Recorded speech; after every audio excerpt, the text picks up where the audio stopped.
une heure ensemble. Donc, l'idée, c'est de les laisser quand même parler et présenter chacun, parce qu'on est en train de les entendre. Mais on gardera quand même un petit temps d'échange avec vous. Donc, si vous avez des questions, n'hésitez pas à les réserver. On les réservera plutôt en fin de séance pour les deux d'un coup. C'est-à-dire que si vous avez des questions qui viennent avec la présentation de Vincent, gardez-les en tête pour qu'on puisse en parler plutôt à la fin avec les deux qui pourront réagir.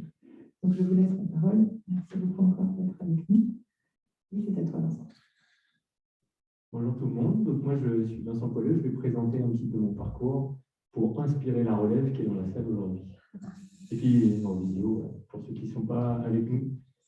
Donc je vais commencer par présenter mon parcours d'étudiant. Donc j'ai eu un bac économique et social, donc ça vous intéresse probablement pour ceux qui sont encore à ce niveau-là. Ensuite j'ai tenté l'école directement après le bac. J'ai raté parce qu'il y avait ce concours d'entrée qui n'est pas si évident que ça à réussir. Et donc, du coup, j'ai été pris en BTS aménagement du paysage à l'école du Breuil. Et donc, finalement, c'était une très bonne introduction à l'école parce que c'est là où j'ai vraiment mis les pieds dans la botanique, j'ai découvert les plantes. C'est une école qui est située dans le bois de Vincennes et qui est entourée en fait d'un jardin dans lequel toutes les plantes sont nommées. Et donc, on peut vraiment s'immerger. Et tous les matins, voilà, avant les cours, j'avais 1 heure de déambulation dans le jardin et c'était vraiment une expérience super pour se mettre dans ce métier. Et donc, je n'ai pas fini mon BTS parce que j'ai retenté le concours ici. Je voulais vraiment rentrer, j'étais accroché à cette école et en fait, ce que j'avais vu aux portes ouvertes, ce que vous voyez aujourd'hui m'avait beaucoup donné envie, l'équilibre entre le dessin, la matière scientifique, les projets aussi qu'on peut voir accrochés sur les panneaux des couloirs, tout ça, ça m'avait vraiment donné envie de faire cette école. Donc j'ai retenté le concours, je m'étais entraîné, j'avais peaufiné les points, notamment le dessin, que je n'avais pas réussi la première année. Et donc là, j'ai été pris. Et donc, je suis rentré à l'école du paysage. Ensuite, voilà, je vais détailler un petit peu les différents stages que j'ai pu faire, mon diplôme, et ensuite, donc, j'ai créé l'atelier Police, qui est donc une agence de paysage, qui donc a été créée en 2015, en parallèle de mes études, avec le statut étudiant entrepreneur, donc pendant que j'étais ici à l'école à Blois, et ensuite pendant que j'ai poursuivi mes études en urbanisme.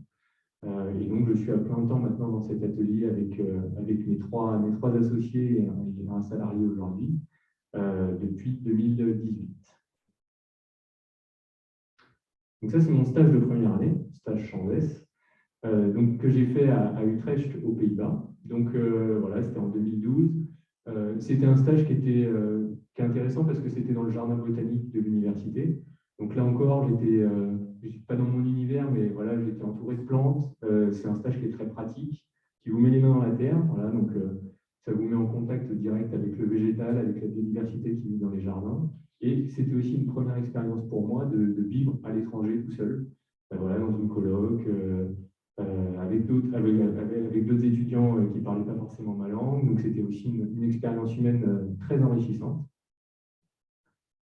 Donc la deuxième année, je suis parti un peu plus loin qu'Utrecht. J'ai été à Singapour. Donc on était deux avec Martin de Rosière, qui est devenu aujourd'hui mon associé au sein de l'atelier Police. Et donc là, on est parti très très loin ensemble à Singapour, dans une culture très différente. Donc on a pu découvrir en plus, donc on travaillait dans le jardin botanique là encore, mais on a pu découvrir aussi une ville, une culture, une manière d'urbaniser, une manière de concevoir le monde sur cette toute petite île de Singapour qui est très dense, sur laquelle il y a beaucoup de cultures différentes qui viennent s'assembler, où on a un niveau de qualité d'espace public qui est aussi très important. Et donc voilà, ça c'est des photos et des dessins qui sont issus de mon carnet de retour de stage, de mon rapport de stage.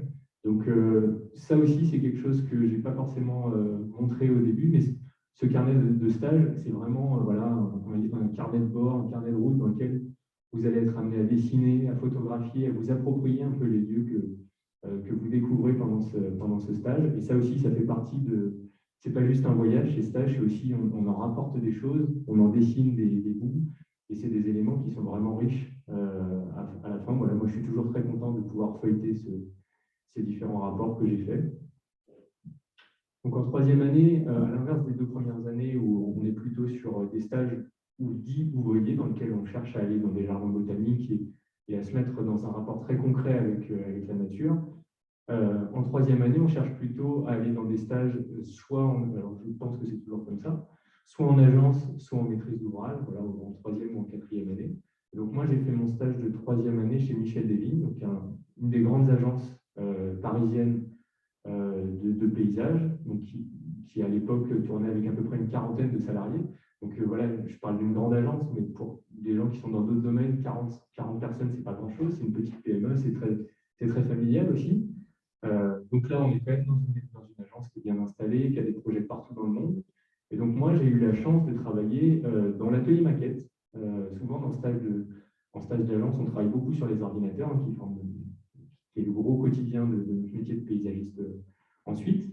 Mais moi, j'ai eu la chance de travailler sur plusieurs maquettes, donc notamment une maquette de jardin donc à Bordeaux, sur le parc des Angéliques, qui est en rive droite de Bordeaux, où là, on a fait une maquette où on testait les différents programmes du parc, donc où est-ce qu'on positionnait les différents espaces, quelle superficie. Donc, je ne vais pas zoomer parce que ça va bugger, mais on avait donc réalisé différentes petites plaques de programmation avec des mètres carrés, par exemple des mètres carrés pour les aires de jeu, des mètres carrés dédiés à la détente, des mètres carrés dédiés à certains sports qu'on voulait absolument positionner dans ce parc. Et ensuite, tout le jeu de cette maquette était de pouvoir déplacer, tester les choses, voir où on positionnait les différents éléments, voir où est-ce que ça avait du sens par rapport au reste du quartier qui était programmé, imaginé par d'autres urbanistes à côté, donc voir comment est-ce que tout ça s'assemblait dans l'espace. Et donc ça, c'était une maquette de test. Et à côté, donc c'est une maquette qui est beaucoup moins en phase de test, mais c'est une maquette pour le métro de Riyad. Donc là, c'était un gros projet d'infrastructure dans un pays qui investissait beaucoup. Et donc voilà, comme tout projet de métro, ça génère, on escave beaucoup de matière, beaucoup de terre. Et donc la question se pose toujours de qu'est-ce qu'on fait de cette terre, et c'est pareil pour le Grand Paris Express aujourd'hui. Et donc la solution de l'équipe de Michel Desvignes, c'était pas moi qui avais forcément porté toutes les parties de projet, c'était de faire une sorte de montagne artificielle. Alors là, c'était pas très fin comme réponse à cet enjeu-là, mais c'était de finalement sculpter cette topographie et de donner un point de vue sur cette ville et sur ce territoire qui est très très plat. C'est désertique, c'est très plat, c'est très sec. Et donc d'essayer de recréer une petite topographie sur laquelle on pourrait déambuler et ensuite se restaurer, parce qu'en haut, il y avait une architecture qui se positionnait. Donc un stage en agence très intéressant, où j'étais dans la réalisation des maquettes, mais où j'accompagnais aussi les paysagistes, les chefs de projet sur voilà, le dessin concret de certains parcs. J'avais travaillé voilà, sur un bâtiment qui s'appelle Le Garance, qui est juste au-dessus de Nation, donc sur lequel j'avais dessiné l'intérieur du parc. J'avais dessiné sur voilà, d'autres espaces publics, sur des logiciels comme AutoCAD, qui sont des choses courantes dans notre métier. Donc en 4e année, autant en 3e année, j'étais côté maîtrise d'œuvre, donc ceux qui réalisent et qui fabriquent les projets, qui les dessinent. Autant en 4e année, je suis allé chez les commanditaires, donc ceux qui commandent et qui financent la réalisation de tous ces projets. Et donc moi, j'ai fait mon stage à l'EPAMA, qui est un établissement public d'aménagement à l'est de Paris, pardon, donc qui s'étend sur un grand nombre de communes. Et donc là, ce qui est intéressant dans ce genre de stage, c'est une structure publique voilà, qui est apparentée à l'État. Et donc, c'est de comprendre un petit peu comment sont financés les projets, comment ils sont validés politiquement, comment ces différents projets s'articulent et sont portés soit par les communes, soit par les intercommunalités, soit par cette structure-là dans laquelle j'ai fait mon stage.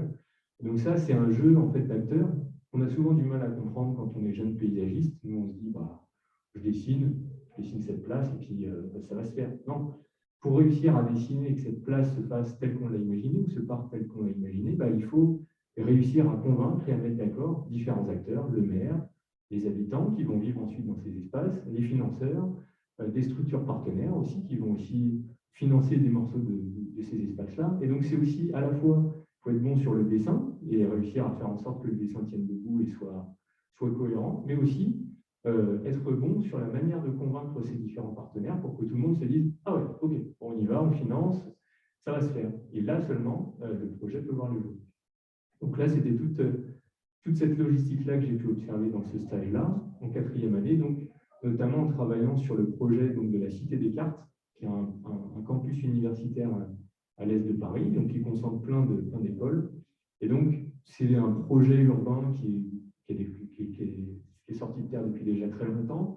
Et donc là, l'objectif, c'était d'accompagner l'équipe d'urbanistes qui a fait qui poursuivait le plan guide et l'évolution de ce projet-là.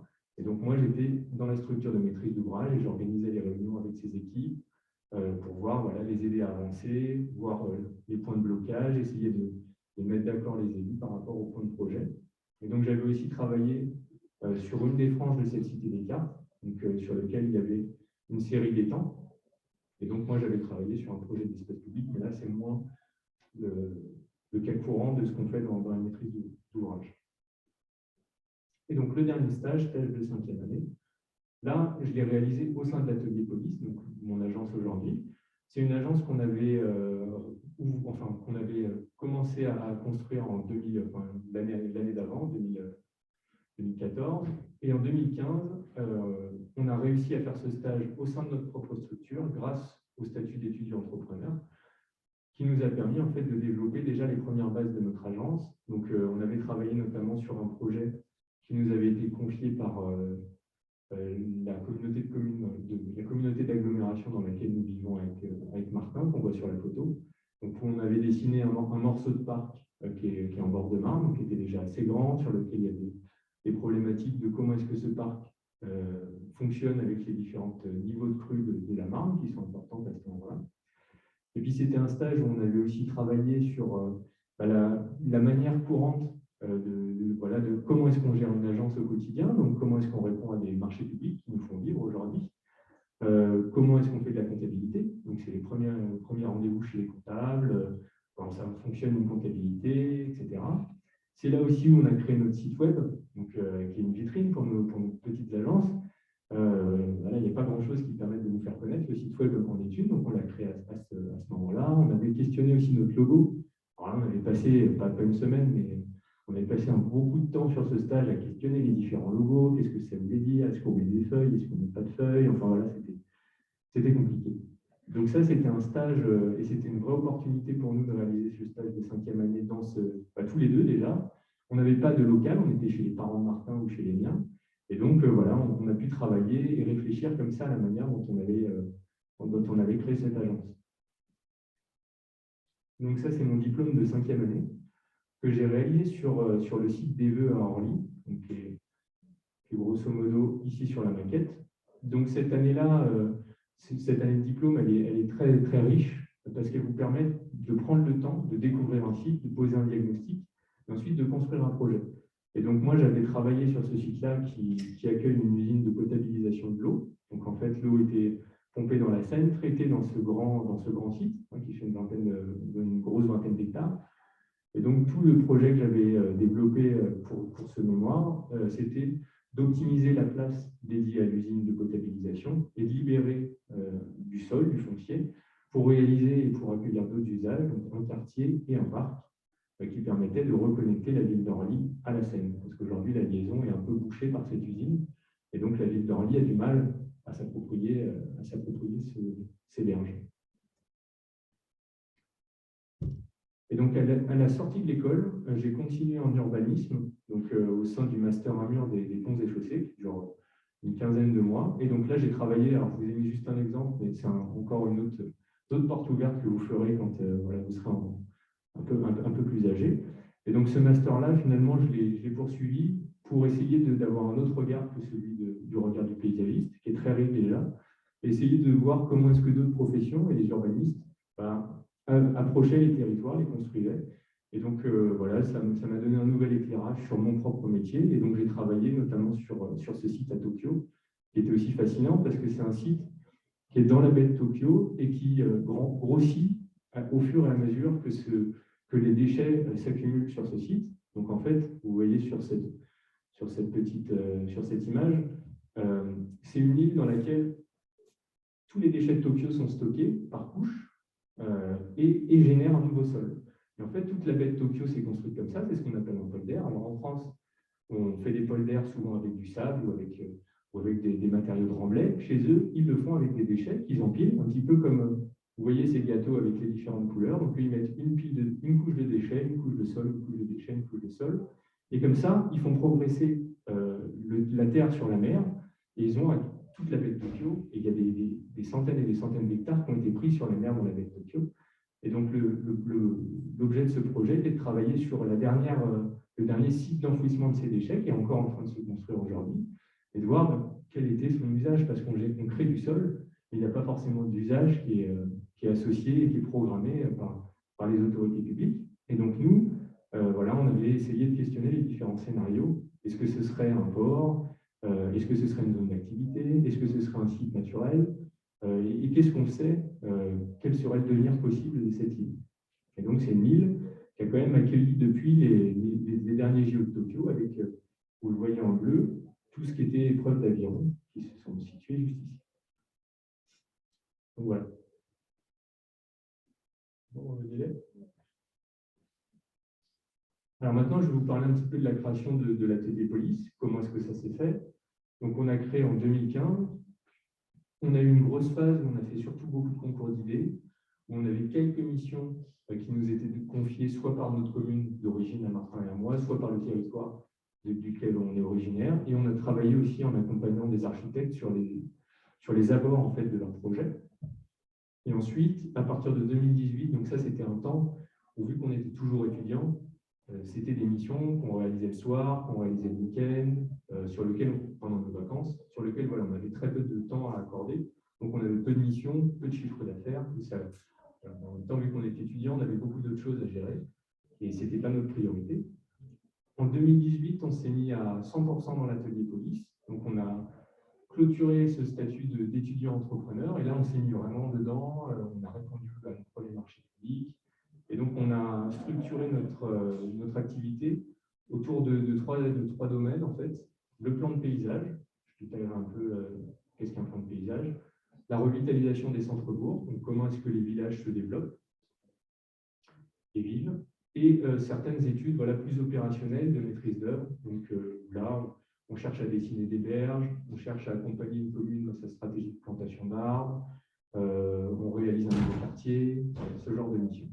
Et donc ensuite, l'agence s'est structurée. Rachel, donc, est une collègue de promotion. Donc, avec Martin, on était deux collègues de promotion et puis on se connaissait d'avant. Rachel, qui était aussi dans notre promotion ici à l'école de Bonn, nous a rejoint en 2019. Donc voilà, on était trois. On a aussi, en 2020, racheté une autre entreprise de paysage, donc, qui n'étaient pas des concurrents, mais qui étaient voilà, des paysagistes qui travaillaient déjà depuis 2004. Donc qui étaient des gens qui partaient à la retraite tout simplement et qui voulaient voilà, prolonger un petit peu l'histoire de leur agence. Et donc, voilà, ils nous ont proposé de reprendre les différents projets en cours, ce qu'on a fait. Et voilà, on a racheté cette société qui s'appelle Opta Paysagiste, qui travaille sur plutôt des projets de maîtrise d'œuvre, des parcs. Je vous montrerai des photos. Voilà, bon, ça va. Donc voilà, au début, l'atelier, c'était un atelier pas économique, vous l'avez compris, vu qu'on était encore étudiants. Par contre, c'était déjà un atelier dans lequel les idées foisonnaient et on s'est déjà testé sur plusieurs projets où voilà, on testait des idées. Donc pour ça, on a réalisé, quand on était étudiant, en parallèle de ce que vous voyez dans les différents ateliers, nos propres projets en répondant à différents concours d'idées.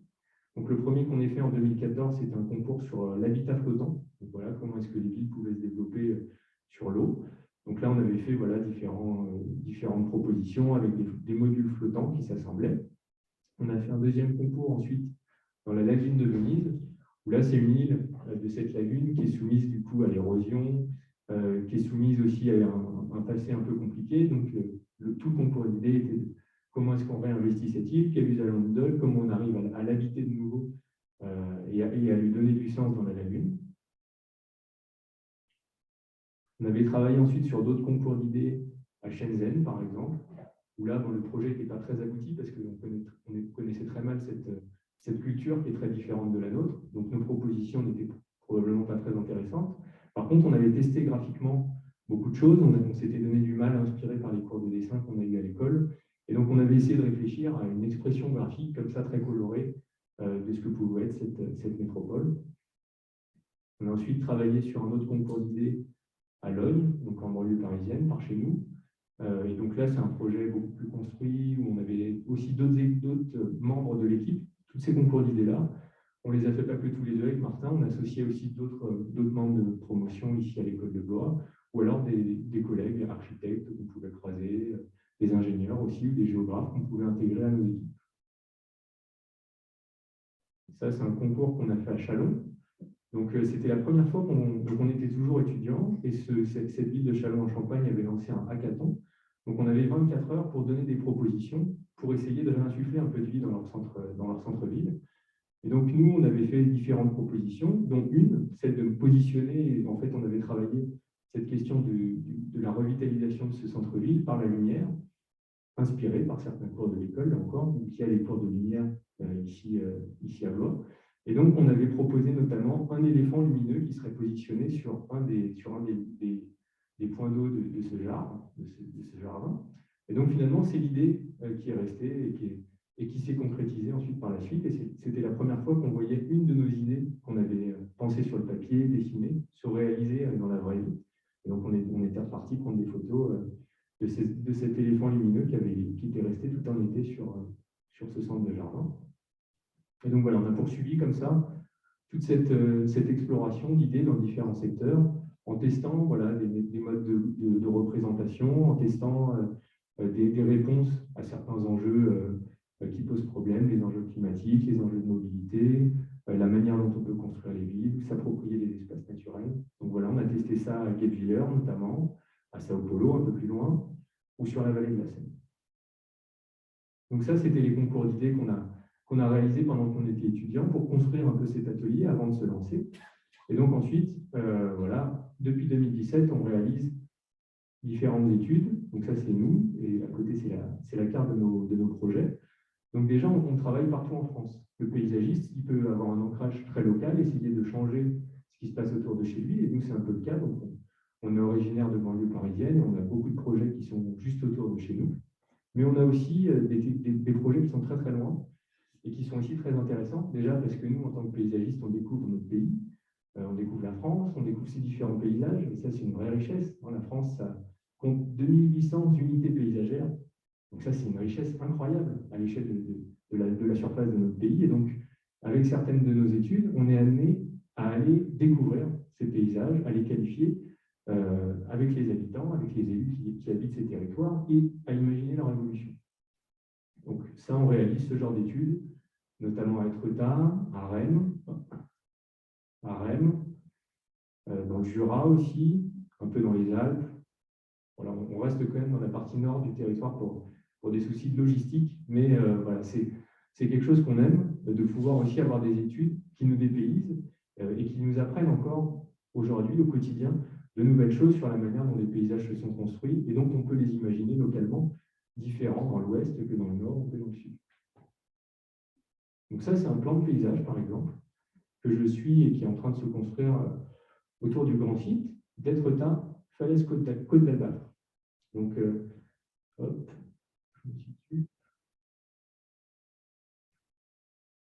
Donc, vous avez ici Étretat, Fécamp, Yport, et donc en fait, là, c'est le commanditaire, c'est le département de la Seine-Maritime qui est en train de créer ce qui s'appelle un grand site de France. Donc, un grand site de France, c'est un site sur lequel on a beaucoup de sites classés. Alors, c'est un peu compliqué, c'est les classements des sites en France, ça reste une gymnastique un peu complexe. Mais en tout cas, c'est un site sur lequel on a une forte valeur paysagère. On a des paysages d'exception, donc qui génèrent beaucoup de tourisme. Et qui dit tourisme dit de forte pression sur ces milieux naturels qui, du coup, sont amenés à se dégrader. Et donc, tout l'enjeu de la construction de ce grand site est d'essayer d'organiser la manière dont on se déplace quand on vient visiter ces lieux, l'expérience aussi qu'on peut ressentir, parce qu'il y a beaucoup de gens qui se rendent à Étretat, vous l'avez peut-être fait, qui vont sur les falaises, qui restent 2 heures, qui vont dans un restaurant au pied de la falaise, et puis qui rentrent chez eux. Alors qu'en fait, on est sur un territoire qui a une grande diversité de paysages, de falaises, qui a un plateau agricole aussi, et finalement, qui a un grand nombre de valleuses aussi, qui sont ces vallées sèches qui découpent le territoire. On en a 13 sur ce territoire-là. Et donc, on a une grande richesse de paysages que les gens ne connaissent pas et sur lesquels on s'arrête peu quand on est touriste. Et donc, tout l'enjeu de cette étude-là est d'accompagner le territoire pour essayer de faire en sorte que le tourisme, en 2030, se fasse de manière beaucoup plus homogène sur le territoire, ne se focalise pas uniquement sur Étretat, mais puisse aussi aller à la rencontre de l'arrière-pays, des clos-majeurs qui sont présents sur ce territoire-là. Et finalement, qu'on ait une pression touristique, un mode de découvrir ces lieux qui sont des hauts lieux aussi de notre patrimoine français, un peu différent. Donc ça, c'est un autre plan de paysage qui est plutôt dans le Jura. Donc là, qui est à une plus grande échelle. Le premier, c'était sur 13 communes. Là, c'est un travail qu'on effectue sur 54 communes. Donc c'est des échelles qui sont immenses. Hein. On a du mal à se les représenter. Et donc là, justement, toute la science du métier de paysagiste est de s'associer et d'essayer de faire en sorte que ceux qui connaissent les territoires nous passent ces connaissances du site. Et donc là, on a organisé, par exemple, 3 journées à vélo sur lesquelles on réalisait des parcours d'une trentaine de kilomètres, sur lesquels on avait d'ailleurs des stagiaires de l'école de Blois qui étaient avec nous à vélo. Et donc l'idée était de découvrir lors de ces 3 jours les paysages et aussi de rencontrer un maximum d'acteurs. Donc on avait des rencontres le long de cet itinéraire, de chaque itinéraire, on rencontrait les élus du territoire, les agriculteurs qui fabriquent localement des produits assez exceptionnels, avec le vin jaune notamment, le comté. Donc on va à la rencontre en fait de tous ces acteurs pour comprendre comment ils interviennent dans le paysage, comment ils le fabriquent. Et ça nous a permis déjà au bout de 3 jours, en mêlant l'arpentage du site, le dessin, des différents lieux qu'on pouvait traverser, et en rencontrant, en écoutant, en échangeant avec les habitants et avec les différents acteurs du territoire, on a déjà pu dégrossir et avoir une vision à peu près un peu plus ouverte et un peu plus précise de ce territoire, de ce très grand territoire de 54 communes. Et donc ensuite, maintenant, tout l'enjeu est d'essayer de définir un projet sur ce territoire sur lequel on travaille plus précisément sur la question de l'énergie. Alors aujourd'hui, c'est une question qui est très clivante. L'énergie, le paysage, et ça tourne très vite autour de l'éolien. Donc là, lors de cette première arpentage à vélo, on s'est fait prendre à partie plusieurs fois parce qu'on avait des réunions avec les habitants par des collectifs anti-éoliens qui étaient venus nous dire quelles sont vos intentions, vous paysagistes, est-ce que vous êtes là pour développer des éoliennes, qui sont vos commanditaires, etc. Vos commanditaires, il faut que c'est la communauté de communes. Et donc tout l'enjeu de ce plan de paysage est d'essayer de faire en sorte que les habitants et les élus s'approprient cette question de l'énergie. Et donc, le paysagiste n'est pas comme ça quand on y réfléchit, la personne la plus à même aujourd'hui à proposer des projets de paysage. Ce n'est pas intuitif, on confie ça aux énergéticiens qui ont la science des chiffres, des gigawattheures, et qui maîtrisent parfaitement les différents éléments techniques pour le bon positionnement d'une éolienne ou d'un panneau solaire. Et donc là, l'idée de ce plan de paysage est d'inverser le dispositif et de faire en sorte que plutôt que de commencer par poser des arguments techniques sur le positionnement des énergies, on réfléchisse d'abord au paysage que ça fabrique. Et on réfléchit d'abord au bon positionnement de chacune de ces énergies, à la réduction aussi de la consommation d'énergie de ce territoire, et qu'on positionne d'abord la question de la construction du paysage qu'on fabrique avant de parler de technique. Autre contexte d'intervention, donc là c'est l'échelle d'un bourg qui est situé dans le PNR du Morvan, à Brassy. Donc c'est une toute petite échelle, hein, c'est un village de 700 habitants, voilà, qui se questionne sur l'évolution de son bourg, sur l'attractivité de cette commune, sur la manière dont on pourra vivre en 2030 dans le Morvan. Ils ont des problématiques liées à l'eau, ils ont des problématiques liées à la démographie, hein, c'est un territoire aussi qui est peu attractif.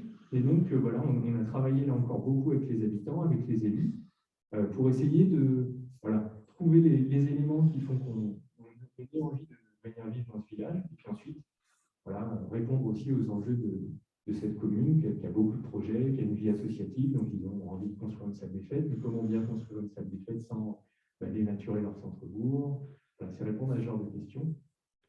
Et donc là encore, on est dans une démarche où on s'appuie beaucoup sur les habitants, sur les élus qui connaissent très très bien la commune en général, mais qui aussi des fois se mettent un peu des œillères. Par exemple, sur la place de la voiture, au début, quand on a fait le tour du village à pied, il n'y avait personne qui nous a mentionné la place de la voiture, qui est pourtant omniprésente à l'intérieur du centre-bourg, autour de l'église. Voilà, il y avait vraiment une forte importance de la voiture dans l'espace public. Et progressivement, en dessinant le même espace avec les enfants de la commune, eux, ils ont représenté que des voitures autour de cette place de l'église. Et en remontrant les dessins aux adultes, tout le monde a pris conscience que oui, la place de la voiture était un élément qu'ils avaient un peu sous-estimé dans la manière de représenter ce village et sur lequel on pouvait travailler. Et donc ça nous a donné une première vie pour essayer de repenser les espaces publics de ces communes et puis représenter, là on est dans une équipe où on travaille avec des architectes, où on travaille avec des urbanistes, et donc ces équipes pluridisciplinaires nous permettent de répondre à un beaucoup de questions que se pose la commune. Donc là, c'est un autre projet qui est en périphérie de La Rochelle, en première couronne de La Rochelle, dans la ville de Nieul. Et donc là, c'est une question plus précise que celle de la revitalisation du centre-bourg, qui là fonctionne assez bien.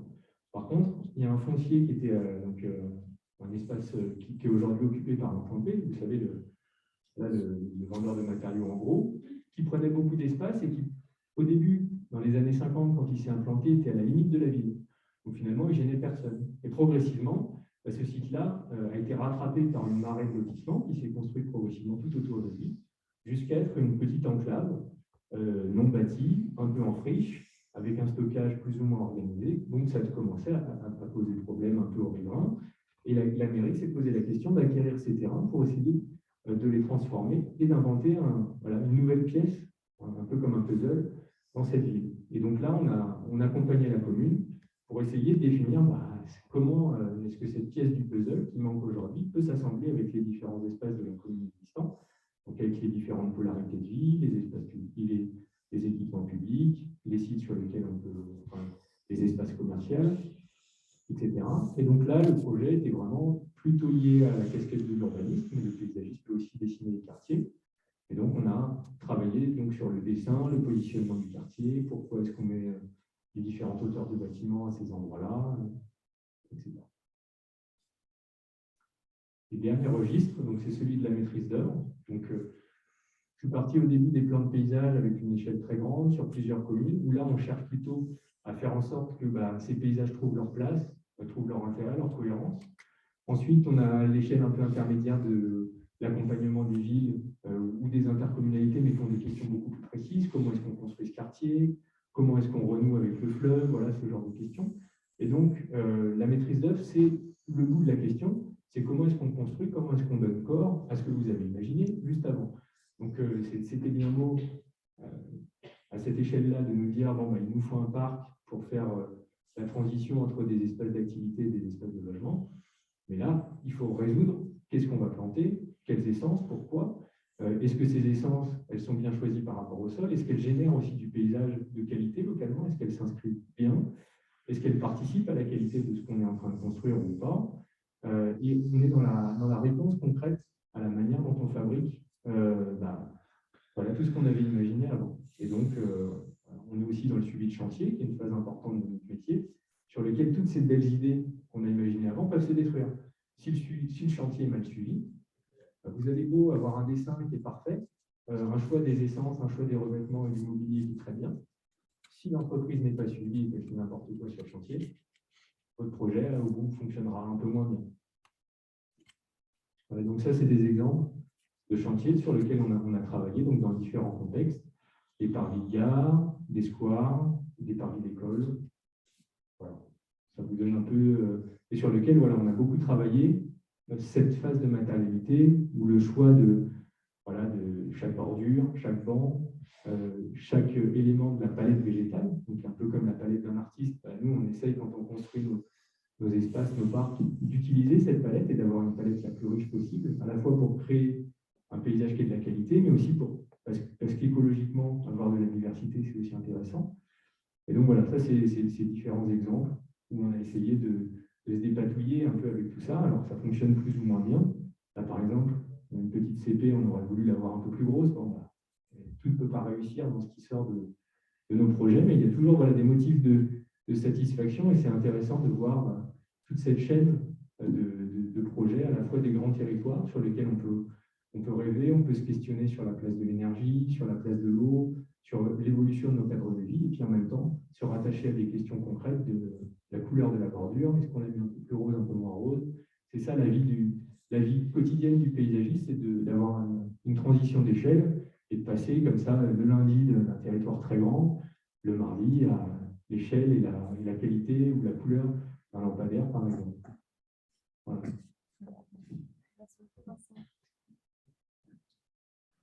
On va passer la parole. Donc Vincent, il est effectivement ce qu'on appelle maître d'œuvre vraiment. Et là, on va passer la parole à Juliane Adéa, qui a un parcours, en tout cas une activité professionnelle un peu différente aujourd'hui. Je te laisse. Oui. Merci. Oui, alors donc, je rembobine pour revenir à quand on avait 18 ans. En effet, moi, j'ai fait contrairement à toi un bac L, donc un bac littéraire, avec une option en plastique. Moi, je ne suis pas arrivée ici après le bac. En fait, j'étais à la fac au début en histoire de l'art et anthropologie pendant 2 ans. Et en fait, c'est ça qui m'a amenée à atterrir à l'école. En cours d'anthropologie, j'avais des cours d'anthropologie de la nature qui me passionnaient parce que justement, tout à coup, je me suis rendu compte dans ces cours que ce qu'on appelle la nature, c'est culturel. En fait, tout est construction culturelle, tout ce qu'on perçoit comme de la nature autour de nous, un parc, un boisement, un bord de rivière, tout ça en fait est en fait une construction culturelle. Et c'est à partir de cette réflexion que j'ai assisté à un colloque. J'ai écouté parler des géographes, des paysagistes, des urbanistes autour de ces sujets. Et en fait, c'est là où j'ai découvert le métier de paysagiste avec ce colloque. Donc voilà, j'ai découvert l'école et je suis née aux portes ouvertes comme vous aussi. Et en fait, voilà, j'ai été acceptée dans l'école. Et, et en fait, c'est vraiment une école qui est vraiment une piste de décollage, je pourrais dire, pour les élèves. C'est pour ça aussi que tout à l'heure, certains avaient peur du concours de dessin, des choses. En fait, les élèves sont rencontrés, comme on disait tout à l'heure, lors de l'entretien, lors du concours. Et après, c'est vraiment une histoire d'une rencontre et de liens qui vont se faire et de personnalités qui vont mûrir et s'affirmer tout au long des 5 ans. Et donc, c'est vraiment ça qui fait qu'on grandit tout au long de l'école et quand on passe son diplôme, on continue à grandir à frais aussi en sortant et à se faire chacun son parcours. Donc, moi, je ne vais pas revenir sur tous mes stages parce que tu t'as bien. Je vais essayer d'être complémentaire parce que donc, on a fait le même cursus. Moi aussi, j'ai fait des stages. Ce qui m'avait frappé aux portes ouvertes, c'était un planisphère avec des petits picots sur tous les pays du monde.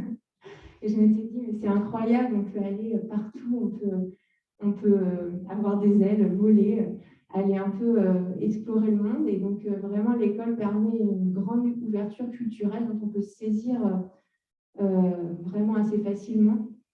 Donc, j'ai fait aussi des stages en ouvrier en Nouvelle-Zélande, en jardin botanique, à New York aussi, dans un autre jardin botanique.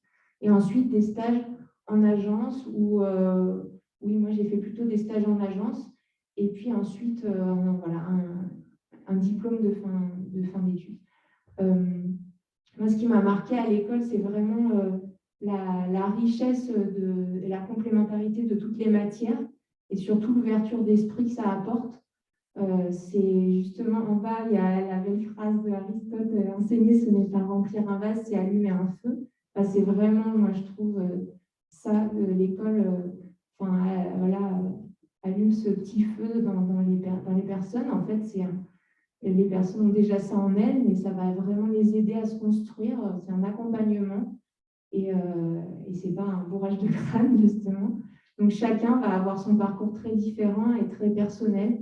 Et c'est vraiment la personnalité de chaque élève aussi qui va être très mise en valeur. Il y a aussi un élément très important, c'est que dans l'école, les élèves ne sont jamais mis en concurrence les uns contre les autres. Moi, je n'ai jamais ressenti ça. C'est vraiment une mise en synergie. On est vraiment amené à travailler aussi beaucoup en équipe. Et après, on ne se voit pas du tout comme des concurrents les uns contre les autres. On n'est pas les uns contre les autres. Et c'est très, très important parce que notre métier, c'est aussi énormément de faire le lien, de mettre en lien des gens autour de nous, autour de tous les projets. Il parlait un peu des acteurs, c'est ce qu'on appelle des acteurs, c'est tous les gens qui vont être concernés par un lieu sur lequel on va projeter, imaginer l'avenir d'un lieu. Il y a énormément de gens qui sont associés par leur métier ou par leur vie sur ce site. Et nous, on va vraiment parfois, notre rôle, ça va être de mettre en synergie toutes ces personnes. On a un métier qui est assez généraliste en fait, et on va aussi tout autour du cursus apprendre à aller chercher les compétences fines dont on aura besoin.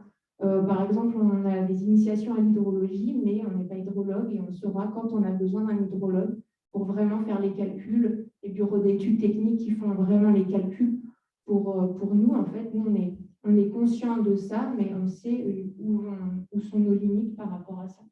On sait aussi quelle est notre articulation possible avec l'architecte, etc., avec les autres métiers de l'aménagement. Donc ça, c'est vraiment des choses qu'on fait au cours de l'école. Et alors, je peux vous montrer, désolée, hein, c'est un peu... je vais vous montrer mon diplôme, très brièvement, mais...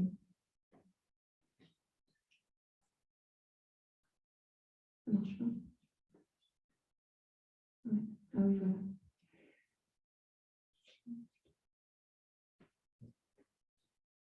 Deux pages.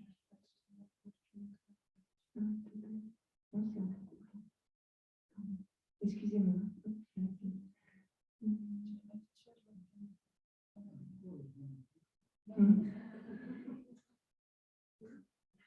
Oui, on fait des cours d'informatique.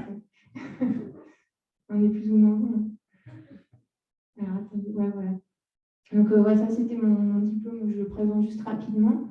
Moi, j'ai travaillé sur un site à côté de Valence, donc, qui était positionné un petit peu à l'extrémité de l'ère méditerranéenne, du climat méditerranéen, à Valence en France, au bord du Rhône. Donc, c'est un massif rocheux.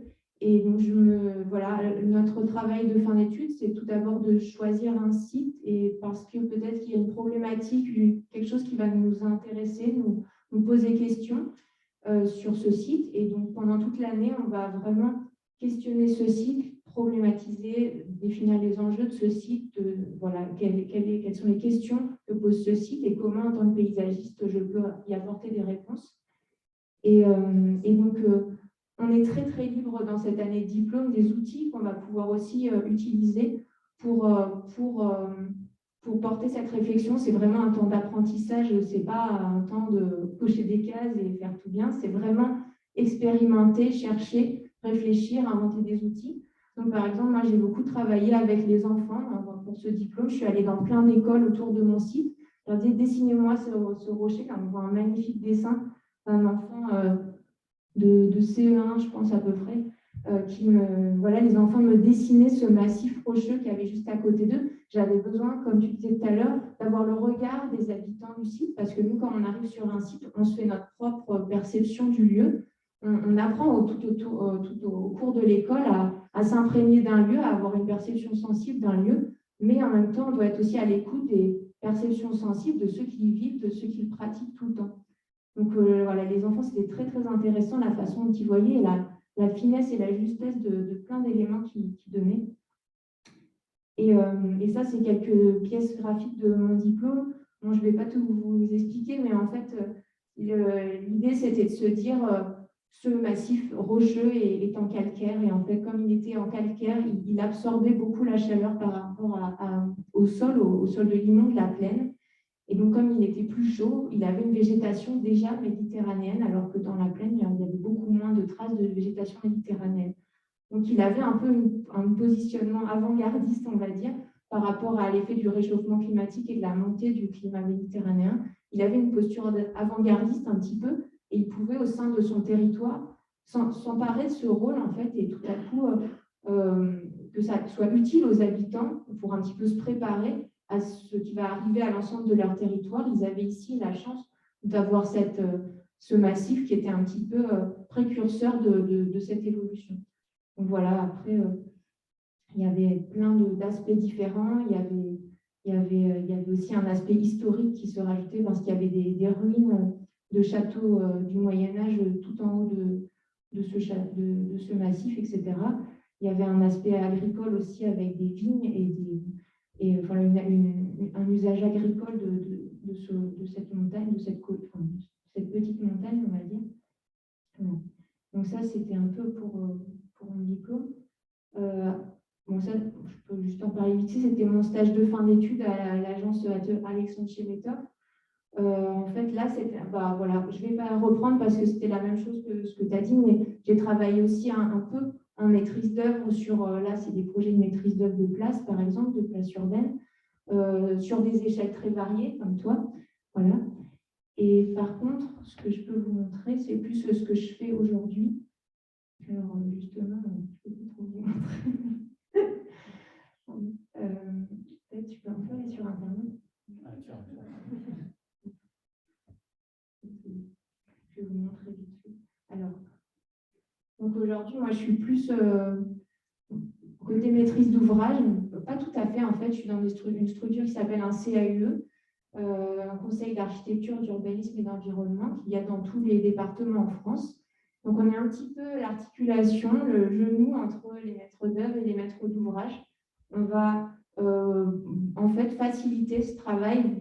Mon métier, là, actuellement, ça consiste énormément à expliquer ce que c'est que le métier de paysagiste dans les villes, dans les services auprès des élus, des services des villes qui n'ont pas forcément le réflexe de faire appel à des paysagistes concepteurs, parce qu'il y a aussi une confusion sur notre métier qu'on retrouve à plein d'échelons différents. Donc, il y a toujours besoin de cette explication.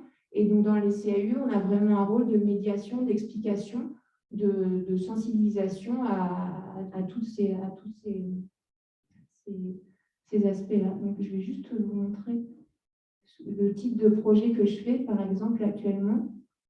Donc, nous, dans les CAU, on ne fait pas de la maîtrise d'œuvre, on n'a pas le droit, donc on est vraiment en amont, on conseille les villes. Par exemple, là, sur les cours de récréation, on a beaucoup ce sujet-là en ce moment. Et donc, attendez. Donc là, c'est très intéressant parce qu'en fait, on est appelé pour faire émerger un projet, faire de la concertation, en fait, faire émerger un projet des usagers d'un lieu. Donc là, quand il s'agit du cours de récréation, et ben, en fait, on fait de la concertation avec les enfants qui sont vraiment les premiers usagers du lieu, qui n'ont jamais été considérés dans l'aménagement ou très rarement dans les cours de récréation. Et donc, on les emmène dans une vraie démarche de projet. Donc, par exemple, moi, je travaille avec des enfants de maternelle, 3 ans et 5 ans, et on les emmène dans une démarche de projet pour qu'ils arrivent à faire des réponses, des propositions qui soient pertinentes. Donc, ce n'est pas juste d'arriver et de leur dire que vous avez des idées de rêve pour votre cours de récréation, parce que sinon, ils veulent tous des trampolines et des ballons et des dauphins. Voilà. Mais alors, par contre, donc voilà, là, il y a un petit peu, on fait des blogs qui racontent. Donc là, en effet, la première chose, c'est la rencontre. Moi, je rencontre un lieu et je rencontre des gens qui vivent et qui travaillent et qui vont à l'école tous les jours là, et je les écoute en fait. Et c'est assez, c'est vraiment un, comment dire, là, je l'explique pour les enfants de 3 ans, mais je le fais la même chose avec les élus. En fait. C'est à tous les âges, tous les usagers différents. Bien sûr, la méthode va être adaptée, mais en fait, le but, c'est d'arriver à ce que les réponses soient vraiment pertinentes, à ce que les propositions des personnes soient basées sur quelque chose. Donc, les enfants, on leur fait observer eux-mêmes tout à coup leur cours. Par exemple, comme c'est des enfants sous forme de jeu, hein, je fais par exemple un jeu de visite guidée où un est le guide et les autres sont les visiteurs. On n'a jamais vu cette cour, on regarde d'un œil nouveau et on questionne, etc. Et ensuite, ils la dessinent, ils l'observent. Ils sortent de leur cours, on contextualise aussi, on sort de la cour c'est pas un monde à part, ça existe dans un tissu urbain. Donc on sort, on regarde comment elles s'accrochent, par exemple, ils sont à côté du bois de Vincennes, on va dans le bois de Vincennes, etc. Et ils font vraiment un travail d'état des lieux diagnostic. Enfin, je détaille un peu précisément ça parce qu'en fait, c'est un peu les étapes qu'on apprend à l'école pour faire du projet, de découvrir un site et aussi après de l'analyser, de vraiment décrire tout ce qu'il y a dans ce site et d'apporter son regard sensible aussi, son appréciation, son regard subjectif. Est-ce que j'aime, est-ce que j'aime pas, est-ce que ça marche, est-ce que ça marche pas, apporter aussi une sorte de jugement. Donc les enfants observent et comprennent, par exemple, où va l'eau dans votre cours, etc. etc. Mesurer, bon, bien sûr, un site aussi, on en prend les mesures, on le mesure dans tous les sens, on doit vraiment connaître les proportions, etc. Et puis, voilà, là, on a étudié par exemple le sol, comprendre que les sols sont perméables avec le bitume et qu'est-ce que ça implique, etc. Parce que dans ces cours d'école, on fait ça notamment pour lutter contre les îlots de chaleur urbains. Voilà, moi, je travaille dans le Val-de-Marne et on a vraiment ces problématiques-là. On a des enfants qui n'ont pas le droit de sortir en récré tellement il fait chaud à partir du mois de mai. Leur cours, c'est des vrais fours, en fait. Donc, c'est vraiment l'enjeu de ces ateliers, c'est d'expliquer pourquoi on va changer la cour, pourquoi il y a ces problématiques, et ensuite demander aux enfants d'y apporter des propositions, des réponses. Donc là, voilà. Par exemple, ça, c'est un atelier de maquette à la fin du processus. Enfin, le projet se fait quand même petit à petit, au fur et à mesure, il mûrit, mais à bout d'un moment, les enfants sont amenés à modéliser, à exprimer des idées, des propositions. Donc là, par exemple, ils ont 3 ans, donc c'est sous la forme du jeu. En fait, ils jouent avec un morceau d'argile et des personnages qui donnent une échelle à ce morceau d'argile. Et ils inventent des usages, ils inventent des mises en situation. Les plus grands continuent cette histoire, ce récit qui se font, mais vraiment de façon plus contextualisée dans l'enceinte de leur cours. Et voilà. Et ensuite, pardon. Ouais. Et ensuite, ensuite, on continue le projet avec les adultes de ces écoles, enseignants, ATSEM, personnel d'entretien, directeurs, inspecteurs académiques, etc. Toutes les personnes vraiment reliées au projet. On continue sur la base des propositions des enfants. Là, mon rôle, en fait, c'est d'être un peu un chef d'orchestre, entre guillemets, mais je suis juste là pour essayer de les aider à trouver eux-mêmes un consensus, un scénario de projet, une proposition qu'on va ensuite livrer à la mairie. Donc voilà, c'est vraiment ça, d'être réceptacle de tout ça, et avec mes connaissances techniques que j'ai appris à l'école, etc., moi, je peux les orienter vers tel ou tel écueil vers lequel ils pourraient aller, ou des contraintes techniques, etc. Mais c'est vraiment un travail d'écoute des usages. Voilà. Donc ça, c'est le type de travail qu'on peut faire, voilà, par exemple. Merci beaucoup à vous deux, c'est effectivement très riche et très agréable de vous écouter. Je vous propose peut-être un petit temps d'échange, on doit avoir à peu près 10 minutes, je ne me rends pas compte, normalement on a 0 minutes, mais on va quand même prendre 10 minutes. Si certains veulent échanger, je vais vous proposer un micro pour poser peut-être des questions à nos invités.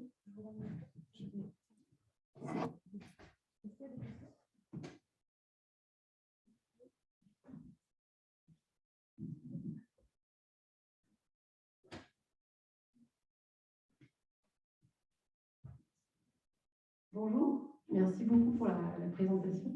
Qu'est-ce qui vous plaît le plus et qu'est-ce qui vous plaît le moins dans votre métier? Chacun. Moi, ce qui me plaît le plus, c'est le fait de pouvoir voyager. C'est ce que je montrais un petit peu dans les exemples. Donc, j'ai des semaines où voilà, je peux aller en début de semaine à Etretat, aller dans le Jura la semaine suivante, faire un arrêt dans l'Anjou entre les deux. Et en fait, découvrir comme ça la diversité des paysages et pouvoir bouger, ça, c'est vraiment quelque chose qui me plaît. Et puis, la diversité des échelles, de pouvoir voilà, travailler sur des grands territoires et puis le lendemain sur une rue ou sur quelque chose de beaucoup plus précis. Ça aussi, ça me plaît beaucoup. Ce qui me plaît moins, moi je dirais que vu que je suis à mon compte, je taille un peu ma propre, voilà, ce que je veux faire. Donc après, on est soumis à la règle des marchés publics, donc c'est-à-dire qu'on répond, on dépose une candidature, on est sélectionné, c'est super, on n'est pas sélectionné, c'est tant pis. Donc on ne gagne pas forcément toujours ce qu'on veut ou à l'endroit où on voudrait. Des fois, on voudrait voilà, faire une place juste ici, mais en fait, la commande n'existe pas, ou on n'est pas sélectionné. Ça arrive, c'est un peu frustrant, mais c'est la seule partie un peu désagréable de mon métier. Moi, ce qui me plaît le plus dans ce que je fais actuellement, c'est de pouvoir être en contact avec des personnes très, très différentes tout le temps.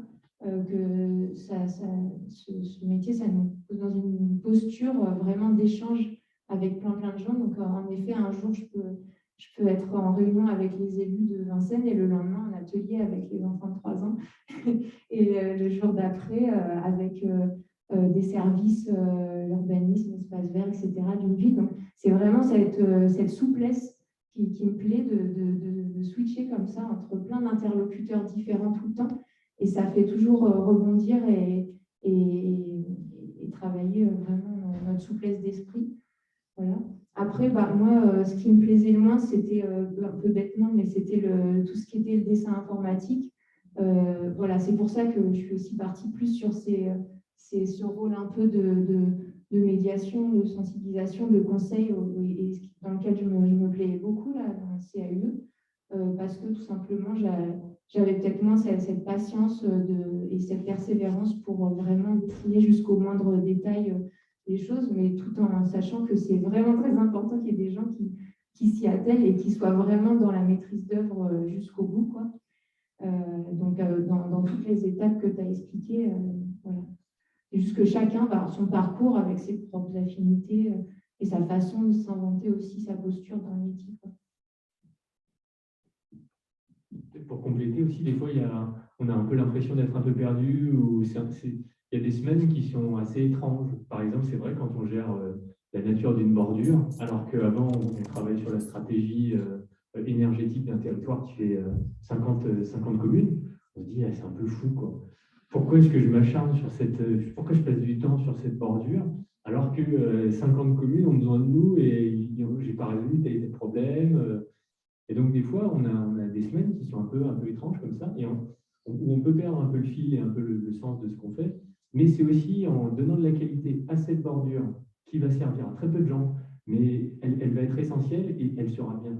Alors que si voilà, on choisit la bordure dans le catalogue, on prend la première qu'on voit pour passer très vite à un autre sujet, c'est comme ça finalement qu'on défigure un petit bout de paysage, un petit bout de rue, un petit bout de Venelle, et que progressivement, on se retrouve à gérer des problèmes dans 50 ans, quand ce sera à vous, ou voilà, vos successeurs qui géreront encore nos paysages. Donc voilà, on essaye des fois, c'est un peu fou ce changement d'échelle, et ça peut, on peut être un peu perdu. Donc mais bon, c'est là où c'est bien d'être à plusieurs dans nos sociétés et de pouvoir échanger sur nos projets et sur ce qu'on fait. Juste rajouter aussi un truc. En fait, c'est cette façon d'avoir une souplesse, ne serait-ce que de descendre et monter dans les échelles, être toujours sur des échelles différentes, etc. De toucher à des sujets très importants, très globaux, très politiques, et puis des sujets très pragmatiques, des différences très variables, à des importances très variables. En fait, ça, c'est vraiment quelque chose qui est important aussi, pas que dans la vie professionnelle, dans la vie de citoyen plus largement. Et cette école, mais plus largement ce métier, il est vraiment très important pour ça, pour toute cette souplesse que ça apporte, cette adaptabilité. Et je pense qu'aujourd'hui, on a besoin c'est bien en tant que jeune d'avoir eu une formation qui apporte ça. C'est très précieux, en fait.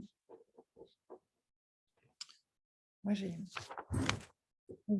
peux les lire. J'ai 2 questions en ligne. Peut-être qu'il y a d'autres questions à la salle. Oui. Ségolène, tu feras après. Oui. Ces 2, peut-être vous pouvez essayer de répondre un peu rapidement. Quels conseils donneriez-vous pour pouvoir réussir au mieux le concours d'entrée? Et est-ce que vous avez le sentiment que votre formation d'ingénieur paysagiste à Blois vous permet d'avoir une approche différente des paysagistes formés dans d'autres écoles? Pour le concours, c'est la personne qui est là. Oui, qui est dedans. Oui. En fait, c'est juste de l'enthousiasme. En fait, comme on disait tout à l'heure, c'est une école un peu piste de décollage, et c'est un élan. Donc, pour arriver à ce concours, au début de l'élan, il ne faut pas arriver faut arriver en se disant je vais commencer quelque chose, je pars. Donc, c'est une dynamique comme ça. Il n'y a pas de bonne ou mauvaise solution, c'est ce que tu disais tout à l'heure. C'est pas quelqu'un de parfait, quelqu'un qui est parfait dans tous les domaines. C'est vraiment ce que je pense que les enseignants cherchent dans l'entretien, c'est de voir la dynamique, le potentiel d'un élève, ce qu'on va sentir de lui. Donc, c'est pas quelque chose, il n'y a pas une bonne réponse, quoi. Oui, moi je suis assez d'accord. Je l'ai loupé une première fois pour l'épreuve de dessin. Donc, travaillez votre dessin. Mais je dirais, ne tombez pas non plus dans l'idée de tout travailler, d'avoir une lettre de motivation nickel, chiadée, d'avoir un dessin travaillé nickel, tout ça. Parce que c'est là où vous allez vous perdre un petit peu. Donc, il faut aussi tout simplement dire, avoir de la sincérité dans votre candidature et dire vraiment ce qui vous intéresse. Et en fait, nous, en tant que paysagistes, tout nous intéresse. On va pouvoir s'intéresser au milieu agricole, on va pouvoir s'intéresser à la forêt, on va pouvoir s'intéresser à la biodiversité, on va pouvoir s'intéresser à beaucoup de choses. Je dis juste au bricolage. Moi, par exemple, j'étais un grand bricoleur avant de venir à l'école, j'aime toujours le bricolage, c'est une passion. Et ça, c'est quelque chose qu'il faut aussi montrer dans votre candidature, parce que c'est aussi là-dessus que vous allez pouvoir construire derrière votre personnalité, votre vie professionnelle. Donc, de la sincérité, et puis pas trop de programmation dans votre candidature. Je pense que c'est ce qu'il faut, à mon sens, c'est faire. Et puis la deuxième question, donc c'était sur ce qui diffère entre Blois et les autres écoles de paysage. Moi, je ne connais pas forcément toutes les écoles de paysage. Toutes ont une spécificité, une teinte, des professeurs aussi. Donc voilà, venir aux portes ouvertes, pouvoir rencontrer la qualité des enseignants de l'école de Blois et puis de celle des autres écoles. À mon avis, c'est là aussi où ça peut vous aider. Moi, ce qui m'avait plu, c'était la grosse part de projets qu'on a ici. Et aussi l'assemblage qu'on a. On a beaucoup de dessins et on a, à mon sens, une formation qui est très équilibrée en sciences, en dessin, en concret, en abstrait. Et c'est ça qui m'a, moi, beaucoup nourri. Il y a d'autres écoles qui sont plus penchées sur un côté, sur un autre. Mais voilà, après, je ne suis pas expert de toutes les écoles. Donc,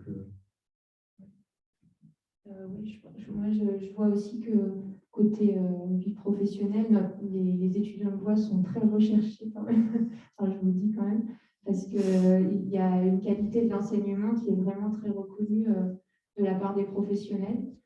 Justement, je pense par cet équilibre et les constructeurs apprécient beaucoup les élèves de voix parce qu'ils ont un équilibre très bon entre une forme artistique de réponse et une forme technique et des connaissances complémentaires qui vont vraiment faire que, enfin voilà, il y a quelque chose de très pertinent.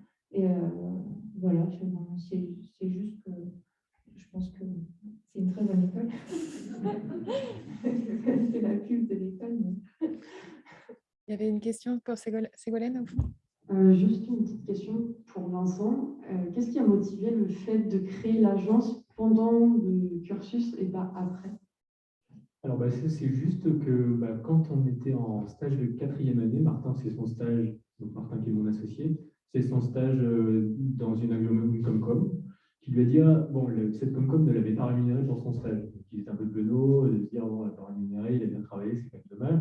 Donc, ils lui ont dit, si tu veux, on a tel et tel petit sujet sur lesquels, vu qu'il avait bien travaillé, il souhaitait le solliciter. Et donc, Martin n'avait pas de statut. Et il ne se sentait pas forcément d'attaque de monter un statut tout seul, parce qu'à l'époque, le statut d'auto-entrepreneur, c'était pas vraiment.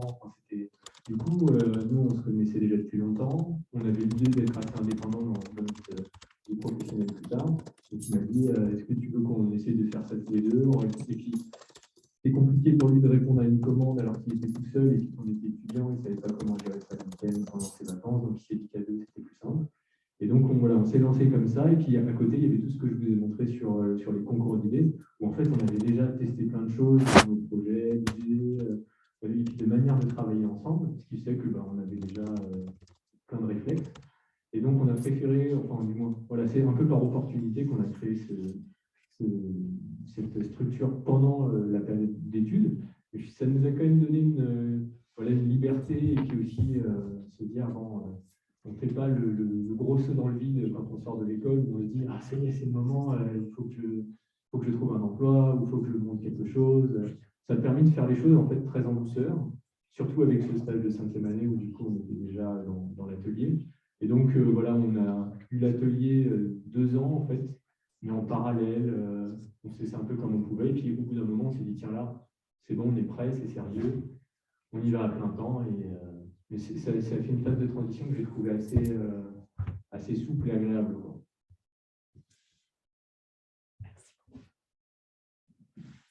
Merci vraiment beaucoup à vous deux. C'est toujours un plaisir de vous entendre, même quelques années après. Parce que c'est vrai qu'on se souvient bien quand même de nos étudiants aussi dans l'école et après. On est vraiment content. On va clôturer là cette première séance de présentation des travaux d'anciens élèves. On vous donne rendez-vous à 14 h pour la deuxième, ici dans cette même salle, avec 2 étudiants qui sont diplômés depuis moins longtemps, depuis 4-5 ans, un peu moins même. Voilà, pour justement aussi débattre un peu, peut-être pour certains que ça a perturbé cette période compliquée du Covid, ça permettra peut-être aussi de discuter avec eux de comment ils ont vécu leurs jeunes premières années dans la vie professionnelle. Voilà. Vous pouvez débrancher mon ordinateur.